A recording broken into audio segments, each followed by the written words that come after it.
it's useful to understand that, yeah, you will have your preferred coaching style. And there'll be times when that preferred behavioral style is going to give you great outcomes, but then there'll be other times when if you just go to it, it won't work for you. But you're right, yeah. Basically, it's about exactly. And you can, the thing is that you can make an adaptation, but the bigger the adaptation you're making, the more energy it requires and the more stressful it will be, especially if you have to do it over the long term. But when you think about that, what you don't want is you don't want your program to be a reflection of your behavioral style. You want your program to be a reflection of your coaching philosophy. Now, they're two different things.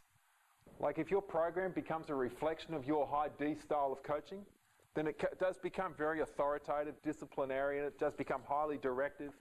Athletes don't get the opportunity for two-way feedback. So, you know, there is an opportunity there to move around this model, but you will always have your preference. That's just how it is. You know, it's like saying, well, you know what? When you have a role here, instead of using your preferred hand, every time you turn up to work in this environment, we're going to make you use your non-preferred hand. How effective would you be?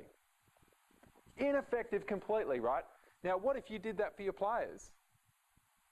Now, you can do that either by giving them a role that doesn't suit them, playing them out of position completely.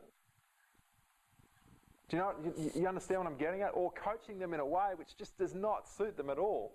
It's the, oh man, I'm trying to listen to coach, but every time he talks to me, he puts it in this complicated language, and I try to do what he asks, but he says it in such a way that I don't feel like I can ask questions, so I just pretend that I know what I'm doing. But man, it doesn't work out so well. And so the reality is that, yeah, you're always going to have your preferred patterns, and we need to. All right, but we also need to be able to make little adaptations, but we're not changing who we are.